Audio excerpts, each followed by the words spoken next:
The Juwan Howard era at Michigan begins, and we will take a look and discuss next on Michigan Podcast.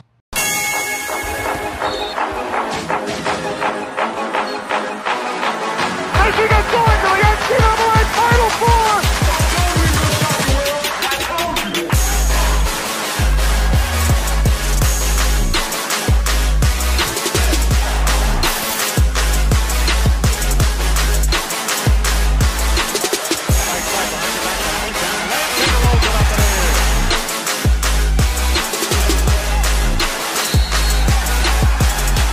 This is Michigan basketball.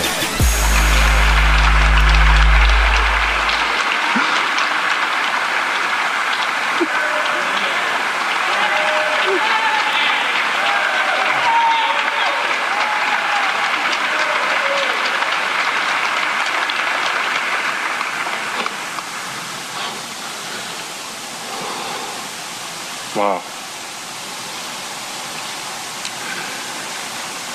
It's tears of joy.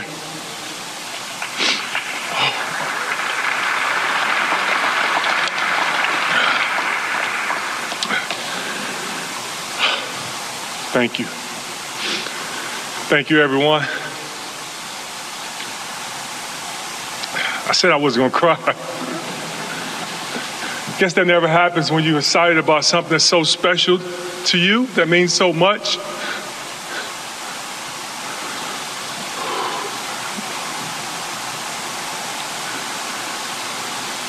Last time I had a press conference in this building was 1994. I declared that I was going to go to the NBA. Felt like I was letting down my teammates because I didn't do what I came here to do. And that was to bring a championship to this university. A university that I care so much about. I guess you can see that now, huh?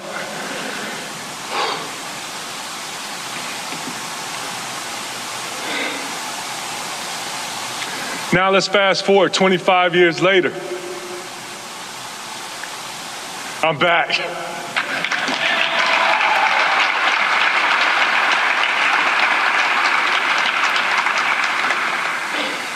I'm back to help continue this Michigan tradition. I'm back to help continue this beautiful culture that has been instilled here before me and whenever that day comes, after me. Go Blue, I'm Steve Deace, and welcome to our latest episode of Michigan Podcast as the Juwan Howard era is now officially underway. We are taping this on Thursday, the day that Juwan Howard was formally introduced as Michigan's next basketball coach. We're going to talk about what we did and didn't hear, what we did and maybe didn't like about today's press conference with Michael Spath of WTKA and Ann Arbor coming up a little bit later on. He's also my partner at Wolverine Digest. I want to begin, though, by taking a look at, the situation Juwan Howard walks into. From a big picture standpoint. I went and took a look at the rosters in the Big Ten for next season. Wednesday was the deadline for folks to declare whether they're staying in the NBA draft or not. So with a couple of recruiting and transfer stragglers out there, for the most part, we kind of have an idea of what the rosters in Big Ten basketball are going to look like next year. And if you go by the 24/7 composite recruiting rankings, 6 out of Michigan's 10 players on scholarship right now for next season were rated 4-star prospects or better. That includes the lone signee so far for 2019, Cole Bajema, who reported last week to the Michigan Daily that he has been working with a trainer who's been going by Michigan's lauded strength and conditioning coach, John Sanderson, who is sticking around with Juwan Howard, by the way. He's been going with John Sanderson's program. He's put on over 20 pounds of muscle since he committed to Michigan last August. If that continues, with his shooting touch, Cole Bajema can absolutely be a factor for Michigan next season. So how do Michigan's 6 4-star recruits line up with the rest of the Big Ten? Well, actually, they're tied for the third most. Michigan State's number 1 with 8. Ohio State and Indiana both have 7. And then Maryland and Michigan are next with 6. So that is a roster that is absolutely built to compete. And why is it important how Michigan compares to the rest of the Big Ten? Well, when you're going to play at least 20, not counting Big Ten tournament games, when you're going to play at least 20 of your 30 to 32 regular season games against teams in the Big Ten, it probably matters more than anything else how your roster stacks up with that competition, since that's most of your competition. Howard also takes over a team, yes, it lost 60% of its scoring in Iggy Brasdeikis, Charles Matthews, and Jordan Poole, but he's also taking over one of the strongest three-man nucleuses, or is it nuclei, in all of the Big Ten. You've got Xavier Simpson, who could be the second best point guard in college basketball other than the guy up the road at Michigan State. You're going to also bring back John Teske. He could very well be the best center returning in the Big Ten next year. He's certainly up there with Caleb Wesson at Ohio State, who announced that he's returning. You have Isaiah Livers, who I think is the leading returning three-point shooter in the Big Ten by accuracy, and I think you're going to see him take a major leap next year, the former Michigan Mr. Basketball. And then behind those three guys are still a lot of guys that were heavily recruited, highly regarded, waiting in the wings. Your David DeJulius's, your Colin Castletons, your Brandon Johns. All right, so there's plenty of talent on hand. If Juwan Howard can coach, there is plenty of talent on hand to put together a program that at the very least should be competitive in what I think next year looks like a pretty watered down Big Ten. I was putting together this morning my very first Big Ten basketball power ratings, and there's been a lot of attrition in this league. Not even guys leaving early to the NBA, but how about Rasir Bolton? That's a big loss for Penn State, transferring to Iowa State. You have Jordan Bohannon at the University of Iowa. He's the guts and glue of that program, undergoing some hip surgery last week. His status for all of next season right now is up in the air. And then if he can come back, how mobile, how flexible, how explosive is he really? I mean, he's probably the difference in Iowa being an NCAA tournament team again or not. You look at Wisconsin, the loss of Ethan Happ, and they haven't really been a recruiting monster. So I think you're looking at them taking a downturn. Minnesota losing both Jordan Murphy and now Amir Coffey staying in the NBA draft. So they had two difference makers on that team last season, one on the perimeter and Coffey, one in the interior and Murphy. Both of those guys are gone. So you look at this Big Ten, I think Michigan State clearly is the favorite. They might be the biggest favorite in the league going into a season in several years. I think you'll see Michigan State be the consensus #1 team in college basketball. You know, there's a familiar pattern with them. You know, you go back to Tom Izzo's last national championship team. They lost in the semifinals of the Final Four the year before, brought basically everybody back and won it all the next year. Maybe we'll see that again. You have Ohio State that brings back almost every key player from last season and then the league's #1 recruiting class. You have Maryland bringing back 7 of the top 8 scorers on its team, including senior point guard Anthony Cowan, who decided to return. I think those 3 teams are clearly at a tier above everybody else. And then I think after that, there's a lot of room for aggressive expansion. Indiana's got a talented roster, but last year, Indiana had 9 4-star recruits or better and couldn't even make the NCAA tournament. So we have no idea how good of a coach Archie Miller.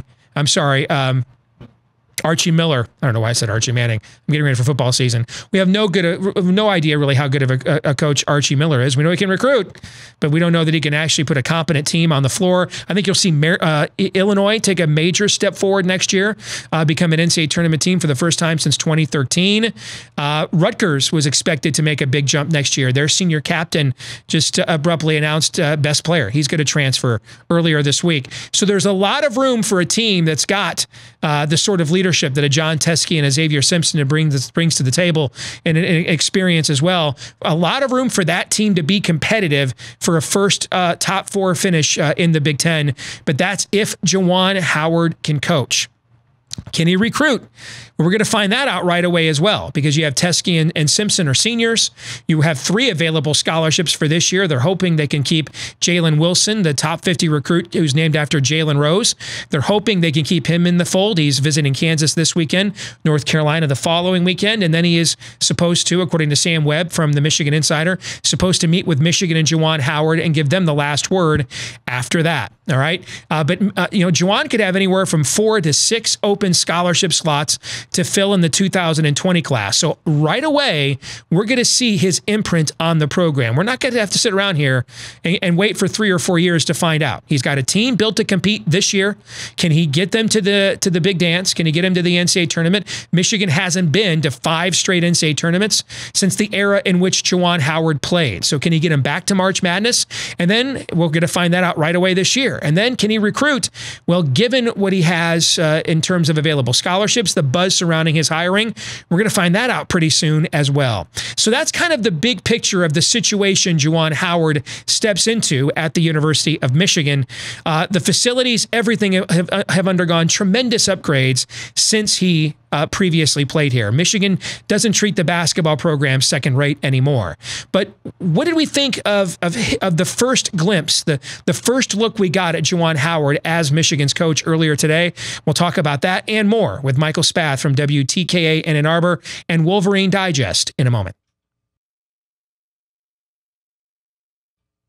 Hey, quick reminder, now that we're in the off season, especially, and episodes are coming bi-weekly, if you want to keep up with everything that myself and Michael Spath are saying and doing and talking about the Michigan Wolverines, you need to check out our website, wolverinedigest.com. You get a daily morning briefing from me via video. There you see my initial Big Ten basketball power ratings for next season.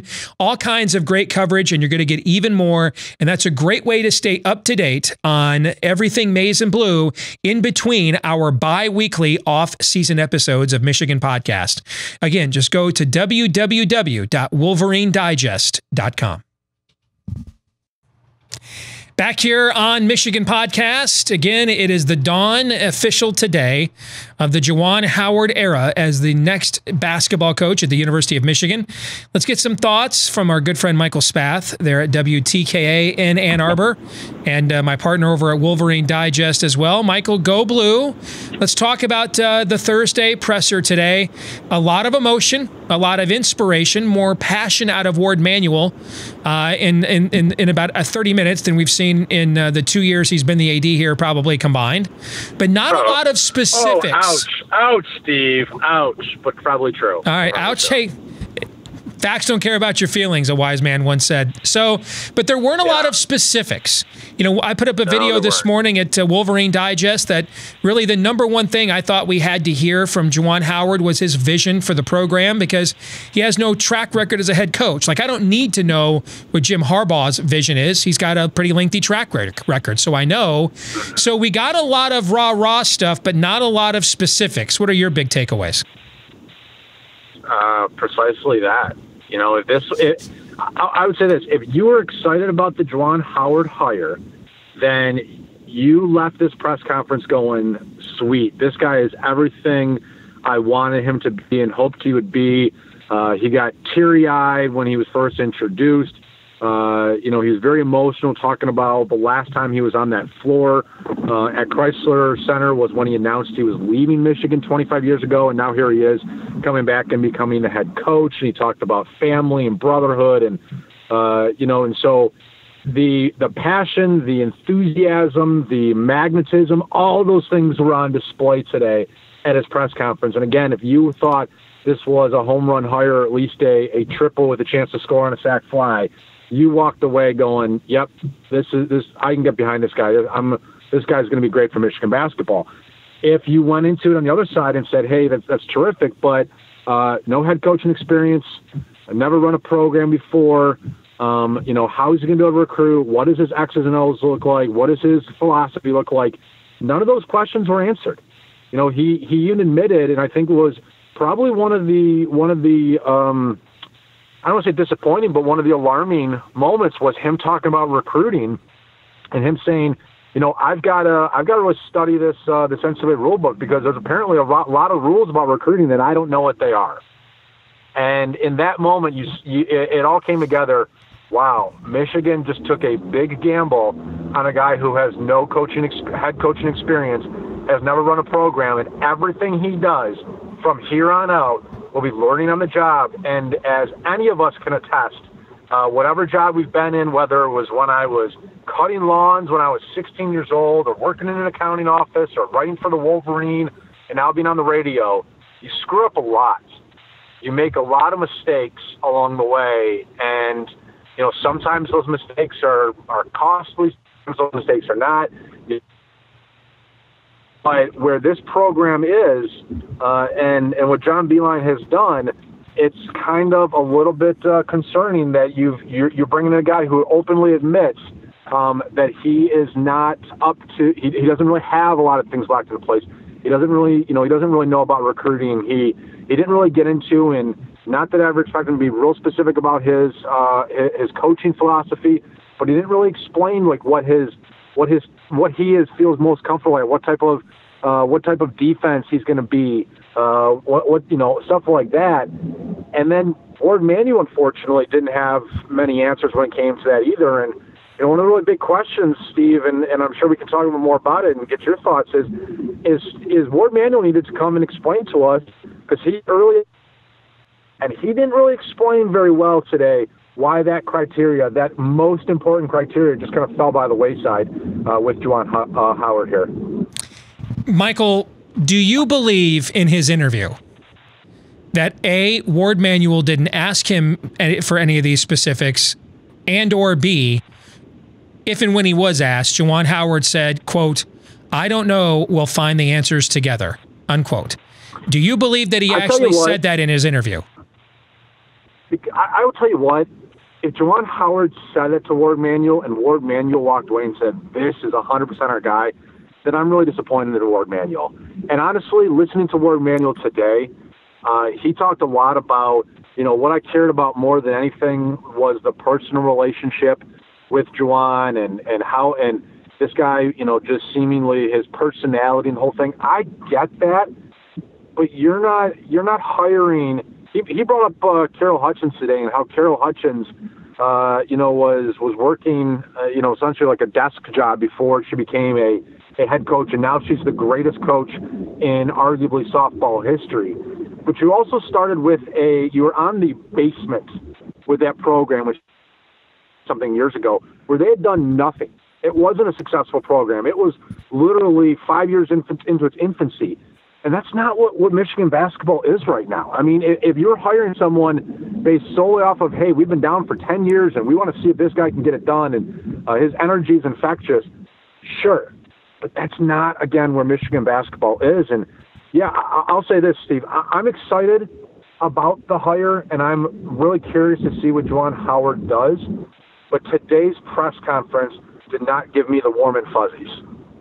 See, I have to believe that I can't imagine an athletic director at a school like the University of Michigan, let alone Slippery Rock, would not ask those questions, and that would be the answer given, and the coach of the indoor plumbing team would get the job. Okay. So I mean, I just, having covered college athletics at numerous programs and been around numerous ADs, I can't possibly believe that's the case, that you can become the athletic director at Michigan and have that be the case, particularly when you're not coming from the private sector, like we saw in the 90s, but you're coming as the AD of another school. So I've got to believe that some of this may just be, don't put a lot of specifics and those sorts of things out there. And because I just can't believe you'd get a job on sentiment like that. You just wouldn't. Yeah. You just wouldn't, Michael. I mean, I can't believe. Well, you know what? I should stop. I've covered a lot of different schools and ADs, but I haven't covered my favorite team up close and personal like I've covered others professionally. You're there. Do you really believe you could get a job of this magnitude at a school of this magnitude purely on sentiment? Do you believe that? I don't know, because we haven't seen him make a lot of hires yet. And certainly he's hired two of the big three. He's hired hockey and he's hired basketball. But what do both Mel Pearson and Juwan Howard have in common? And that's they're Michigan men. Yep. And Mel Pearson was as close to a slam dunk hire because he was assistant coach. He knows the program. He went to Michigan Tech. He went out and did it, and he was successful, and he had a couple of NCAA tournament appearances. And so there really it didn't make sense for them to go out and explore other possibilities. But when you then look at it in the thread of, okay, well, he's hired two major coaches, and both of them maybe seem to be more of the sentimental hire than the X's and O's, and at least you could lean that way. And I'll say this because I had, Doug Skeen, former Michigan football player, a friend of mine who I think always does a good job keeping things in perspective. And I lamented a little bit on Twitter that we didn't get any answers about anything specific. And he said, well, what was he supposed to do? Bring out his whiteboard and draw up the X's and O's? And and no, you don't have to say, hey, we're running this type of offense and we're going to, this is what it's going to be, motion offense with this, and this. You don't have to do that. But he essentially said, like, I don't know what type of offense we're going to run. I don't know what type of defense we're going to run. I don't know what it's going to take on the recruiting trail yet. I don't know what my philosophy on hiring assistant coaches is. Hey, there's a lot more I don't knows, and you can give more precise answers than that without giving incredibly detailed responses. And for Warde Manuel, there's really no reason for him to say, you know what, I asked Juwan Howard what his philosophy was, and he told me, I don't know, but we'll find out together. I got to believe that's actually that's how he got hired, because there's not a good reason where Warde Manuel can't just say, I asked Juwan Howard, what is your coaching philosophy? What are you going to run? And you tell the media, and he answered back in a satisfactory way, and I don't want to get into details because he's going to be trying to install this in his program, and there's no reason for us to give it away to the opponent. But he answered in a way that makes me confident he's ready to be a head coach and run a program. That's a far different answer than what he gave today.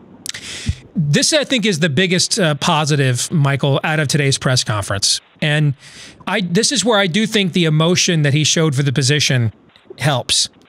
Because a lot of what needs to be done, I mean, for all of our kvetching here about a lack of specifics, this is a guy that, you and I are old enough to remember him as a player. And this was the guy that always took the craftsmanship part of his gift the most seriously. He was always the most technically defined. He was always the most technically proficient of the Fab Five. If we had Ken Palm ratings in 1992 and 93, he'd have been the most efficient. He'd have been the Ethan Happ of the Fab Five. Okay, you don't last for 25 years in the NBA as a player and a coach in a cutthroat league like that. If indeed, when your gifts, when the time that you can rely on your gifts is gone, you have to figure out, you have to know the game to stick around. So he knows the game of basketball. I don't think there's much question about that. And now the question becomes, can he manifest it into being an effective head coach at a big time school? And a lot of the things that go along with that are administrative and bureaucratic. And I think the level of the emotion and passion for the job he showed today. One of the things I said to you recently on your radio show when I watched what Iowa State did with Fred Hoiberg and how they made him the one true success story of the guy that leaves the NBA and goes to the alma mater with no coaching experience. And what was the first thing that I said to you is that everybody loved him so much. He's the most iconic athlete, arguably, in all of Iowa State history, that everybody from the AD to the custodial engineer knew that they could not let him fail or it would reflect poorly on all of them. There's still a little bit of Fab Five, butt soreness over what happened with that era at the end, and some of it's legitimate. I think all of that is gone today. I think whatever last remaining remnants of, do I really want Chris Webber around here again, still existed in the community there. I think he probably won all of that over today. And now I think the odds are much higher than they already were that he's going to get the full armament that the University of Michigan can supply somebody in his position. He's going to have that working behind him in a more unified fashion with the passion that he showed for the job today, with the idea that we're just not here, for the Fab Five to, be able to, bring the banners back down. But he wants this job. He wants to represent the University of Michigan. And I think you'll see now, and I think that's where Warde's passion comes from. I think that was an acknowledgement from Warde Manuel that I'm the first person fired if this doesn't work. So we got to make it work. And as long as the biggest step to success is when you finally have to admit to yourself, failure is not an option. It's survive or death, right?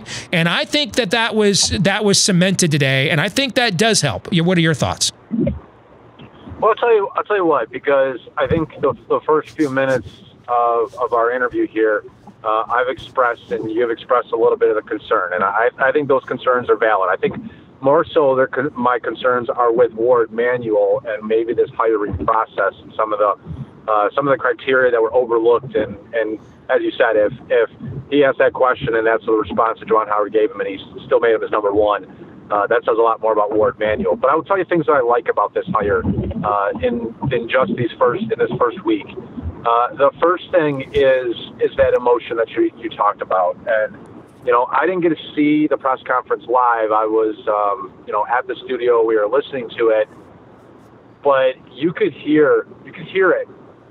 You could tell how much this place means to him. And that's a tremendous starting point for any coach, is when you're all in at the place that you are.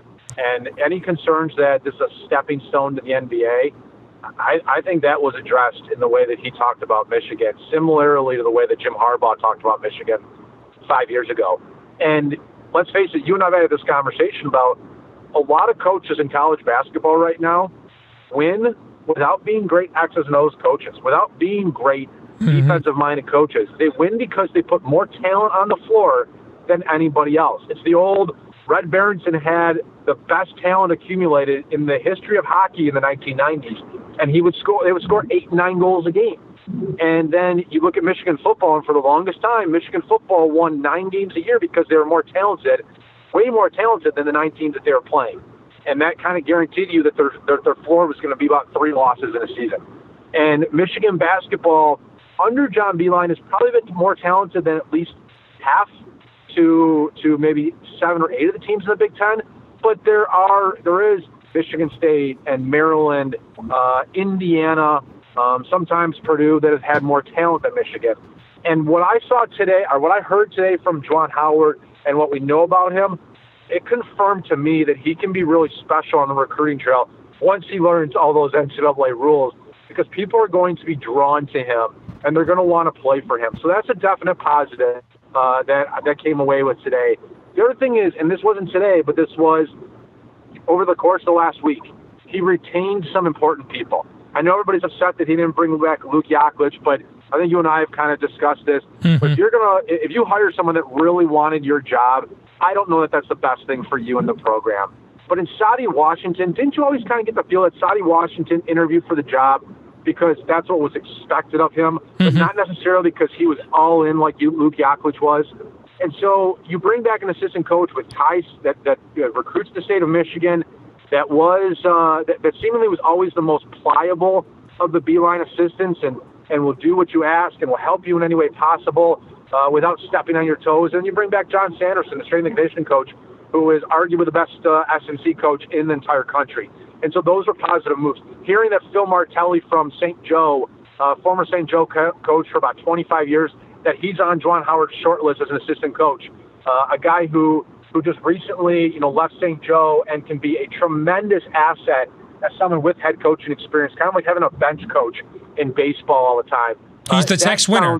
He'd be the Tex winner of the operation. Yeah. And so those are decisions and thoughts that I'm like, wow, I'm impressed with the way that Juwan Howard is approaching this. And you mentioned the Fab Five, and what I liked is he kind of discussed the Fab Five in a way that, yeah, I'm expecting all these guys to have my back. I'm expecting these guys to be 100% committed to Michigan basketball. But at the same time, he didn't want to make the press conference about the Fab Five. He didn't want to talk about, hey, we're going to usher in the second era of the Fab Five. This was about Michigan basketball and what's been accomplished these last 12 years under John Beilein, and Juwan Howard continuing that legacy and building on that. And so I thought that was a big takeaway and a big positive from his press conference today, too. All right, Michael, finally, any other news items, anything you heard from any other administrators, current players? They were at the press conference. Anything aside from what we did or didn't get from Warde Manuel or Juwan Howard that sticks out to you, or something that we did get from those two that I haven't previously brought up? No, I think, I've discussed since this whole process began, I've had a really good source inside the athletic department who's been sharing information with you and me, and we've been sharing it on Wolverine Digest as it came along. And, something you said earlier that it's survival mode. And if this was a sentimental pick, it's still a pick that the entire athletic department knows they could not get wrong. And my source, who doesn't work directly with the basketball program, kind of joked and said, in 4 or 5 years' time, we're either going to be incredibly grateful and so happy with the decision that Warde ultimately made, or there's going to be an entirely new staff in the athletic department picking the next head coach. Yep. And so they get it. They get it. And I mean, he's in the athletic department. He is high up, but he wasn't in the making the final say. And he kind of laughed like, they could clean sweep us here. They could clean sweep us if it doesn't work. And so he gets it. And I think that is important. That everybody is buying in and knows, how incredibly important it is that they get this right. And this is going to be a very interesting time for Michigan athletics. You've got something unique here, I think, with the big three. Is you've got a football program that is now facing a critical season under Jim Harbaugh, where a lot of fans have started to come over to well, he's got to get it done. If he doesn't beat Ohio State and doesn't go to a Big Ten title game, then what really is this Jim Harbaugh thing about? And at the same time as that's going to happen this fall, you're going to be introducing a new basketball coach, and building off the greatest era of Michigan basketball history. And what does that entail? What's the next step for the Wolverines? And then in hockey, I think it's another year. Mel Pearson overachieved in year one. Last year was pretty much what we thought was going to happen in year one. This year is going to be down again, and then he's got to get things back up. And so, we're going to enter, I would say, not this upcoming season, but the year after that, 2020-21, you're going to have three programs that are going to be such under the spotlight. Jim Harbaugh is either one, and he's quieted all his critics, or he's going into year 6 with everybody questioning whether this is the right place to be in with him. You're going to be going into year 2 with Juwan Howard, and everybody's saying, okay, we either feel great about this or our concerns are really kind of rising up. And you're going to go into year 4 of Mel Pearson going, maybe not. So it's going to be an interesting couple of seasons with the big three here. That's an excellent observation. And one final thing quickly here on Juwan. I think we're going to know sooner than that. With the team he has coming back, they've only got 10 scholarship players, but 6 of them were 4-star recruits or better, and that doesn't even count John Teskey. I mean, he's got maybe the best senior captain at point guard Michigan's ever had. He might have the second best point guard in all of college basketball coming back, and that's the most important position in the sport. So, they ought to be an NCAA tournament team this year. And then he may have, with the guys that are leaving and the scholarships available right now, he could have 4 to 6 open slots for next year. I mean, if that's immediate playing time, he ought to be able, with his cachet and the Michigan brand, if he can't parlay that into a top 10 class, I mean, look what that roster is going to look like 2 years from now there. So, I think with Juwan Howard, this will not be a 4 or 5 year thing. I think you're either making another change in 3 years or you're sweating out him going to the NBA in 4 or 5 years because it worked. Because of the state of the roster. He's taking over a team that's built to compete now, but then he has to completely or almost completely retool it the very next year. So we're going to know this year whether he can coach, and then we're going to know the year after that whether he can recruit. We're going to know pretty quick. Well, and you make a great point, because if you're dead on. I mean, if you get to a situation where he's not a dynamic recruiter very quickly, and you're talking about the 2000, what are we looking at here? The 2021 season. Yep. And he has not reloaded with 4 or 5 guys in the high ranks. I mean, you're looking at a team that has maybe David DeJulius, Eli Brooks, Brandon Johns, Colin Castleton, and Adrian Nunez with Cole Bajima. That's your roster with whatever you surround it with, and that's assuming all those guys are back, which very likely you're going to have a little bit of attrition. So you're looking at 5, 6 scholarship guys, and then whoever he fills in. And I'll tell you what, I mean, if you should make the tournament this year, but if you don't, and then you don't have a great recruiting season, then you're looking at a year where you could be a sub 500 team, in that 2020-21 season. So you're right. We're going to find out a lot about Juwan Howard very quickly here. Yeah, a lot of this roster in year 2 under Juwan Howard is going to be Juwan Howard's roster. So that's something to keep in mind. Yeah. All right, good to talk to you as always, Michael. Thanks for joining us here on Michigan Podcast. Go Blue.